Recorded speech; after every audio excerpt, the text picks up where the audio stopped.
I was the only person who showed up for my husband's funeral. A whole row of empty pews stretched out before me as I stood next to Jeremier's mahogany casket. Our children, Kalen with his wife and Anaya, had chosen cruises and trips instead of giving a final farewell to the man who raised them. But before we continue, make sure you're subscribed to the channel and let us know in the comments where you're watching from. We love knowing how far our stories travel. The funeral home director, a young man who looked like he'd just graduated, seemed more awkward than I was as he glanced at the vacant seats. It was a gray typical October Monday in Atlanta, Georgia, when the sky couldn't decide whether to rain or just threaten. Jeremier always hated indecision. "Mrs. Hampton, would you like to wait a few more minutes?" he asked, discreetly checking his watch. "We can start," I replied. My voice was firmer than I expected. Jeremier hated delays. The pastor, a man who never knew my husband in life, began reciting generic words about a good man and cherished memories, while I fixed my eyes on the arrangement of white lily atop the casket. Jeremier would have preferred something simpler, maybe just the deep red roses from our backyard, the ones he faithfully pruned for 43 years. I sat alone in the front row. 5 empty chairs surrounding me screamed louder than any eulogy. Our 2 children, their spouses, our grandson Damani, not one of them present. Kalen had sent a text message the night before. "Sorry mom, big meeting in Miami. Can't reschedule. I'll call you next week. No further explanations, no attempt to shift his schedule to say goodbye to his own father. I pictured him sitting in some expensive conference room, occasionally checking the time, vaguely thinking about the funeral happening 1,000 miles away. Anaya was worse. She didn't even send a text. Her assistant called to say Anaya was indisposed and couldn't travel. Indisposed, as if we were talking about Sunday dinner, not the final goodbye to the man who carried her on his shoulders throughout her childhood. When the brief service ended, I followed the casket to the graveyard. The cold wind bit at my face, but I didn't cry.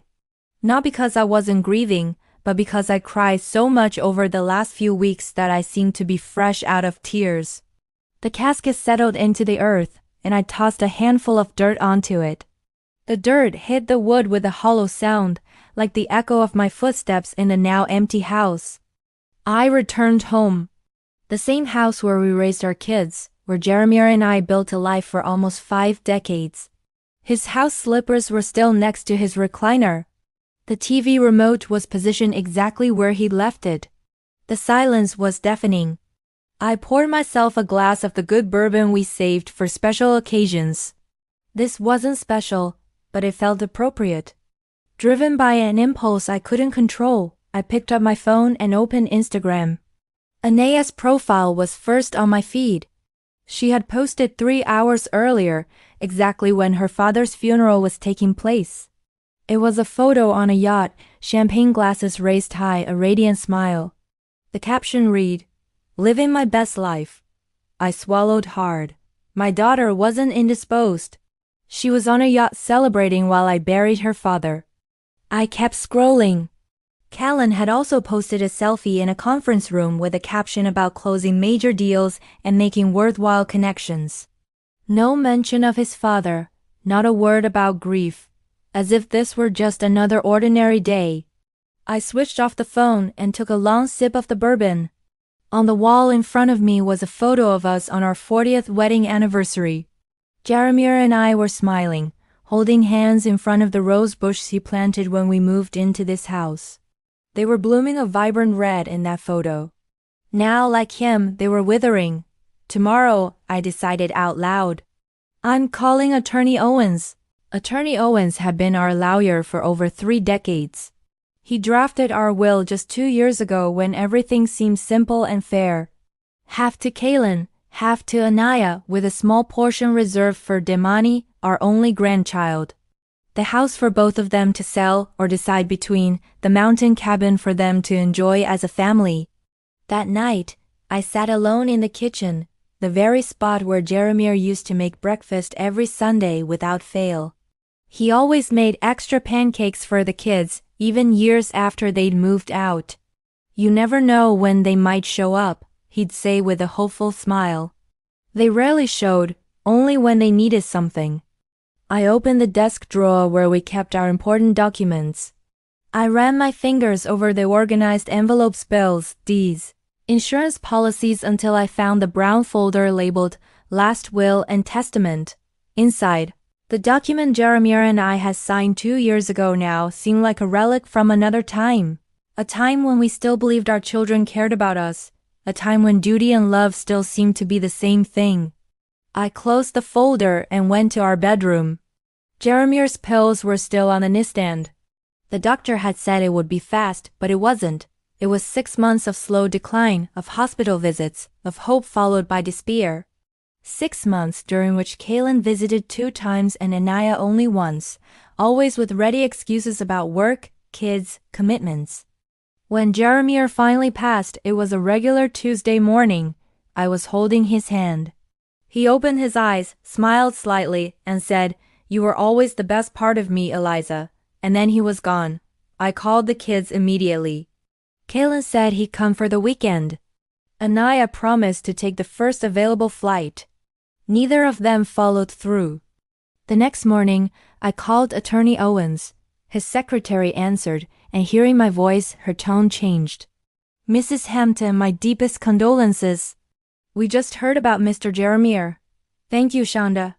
I need to schedule an appointment with the attorney. It's urgent. He has an opening tomorrow at 10 a.m. Does that work?" "Perfect." I slept poorly that night, not because of the decision I made, but in spite of it. For the first time in weeks, I felt I had a purpose, a clarity. It was as if Jeremiah was by my side, nodding in silent approval.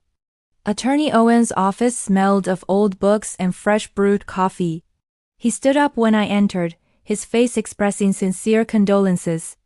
"Eliza, it's good to see you. I'm so sorry about Jeremiah. He was an extraordinary man." "Thank you, attorney." He truly was. I sat in the leather chair opposite his desk. "I need to modify our will." He nodded, unsurprised. "Many widows and widowers come through here with the same request." "I understand. Are you looking to make specific revisions?" "I want to remove Kaylin and Anaya completely." This surprised him. He slowly removed his glasses. "Completely?" "Everything. I want everything, the house, the cabin, the accounts, the investments to go to Damani, my grandson." "Yes." Attorney Owens cleared his throat. "Eliza, I know this is a difficult time, but decisions made during grief can be—" "I buried Jeremiah alone," I interrupted. My voice was calm, but firm. Neither of our children attended the funeral. Anaya was on a yacht celebrating with friends. Kaylin was in a business meeting he could have easily rescheduled. Meanwhile, Damani called every day during his grandfather's illness. He was the one who mowed our lawn when Jeremiah got sick. He was the one who drove me to the hospital on nights when I couldn't drive myself. He's only 22 years old, but he has more character than both his parents combined. Attorney Owens was silent for a moment. "I understand," he finally said. "We'll prepare the new documents. I should inform you that your children can contest this decision after your passing. They can try, but I want it structured in the safest way possible. A trust for Damani that his parents cannot touch. That can be arranged." He made some notes. "Do you want to establish any conditions for Damani's access to the funds?" "Just that he can't access all of it at once until he turns 30, except for education or medical emergencies."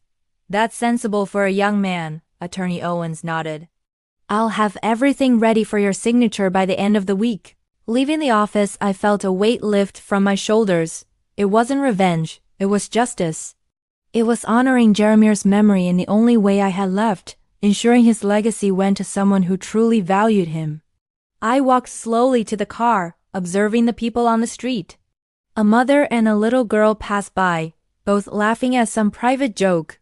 I didn't feel envy, just a quiet understanding that family ties are more complicated than they look in Christmas photos. That night, for the first time since Jeremiah died, I didn't wear his old sweater to bed. I lay in our bed, now my bed, and let the silence envelop me. It was no longer a painful silence, but a peaceful one. Jeremiah used to say, "True love doesn't need recognition, but it deserves respect." Our children have forgotten that lesson, but I hadn't. The papers were signed on a cloudy Thursday. Attorney Owens watched me as I passed the pen over the dotted lines with quiet determination. I didn't hesitate once. When you bury your husband alone while your children post selfies with champagne, legal documents stop being intimidating. "It's done," Attorney Owens said, gathering the papers. "The process will be discreet, but I must warn you. At some point, Kaylin and Anaya will find out." "I know," I replied, putting my pen back in my purse. "And when they find out, let them hear it from me." Leaving the office, I felt a strange sense of liberation. Not joy or revenge, just a removed weight. The weight of trying to keep an illusion alive, the illusion that my children were still the people Jeremiah and I dreamed they would be. Back home, I opened a closet I hadn't touched in months. Inside were boxes organized by year, each containing checks, bank statements, and receipts. A meticulous accounting not just of money, but of a life. The story continues in part 2, so make sure you subscribe and turn on notifications so you don't miss what happens next. Thanks for watching.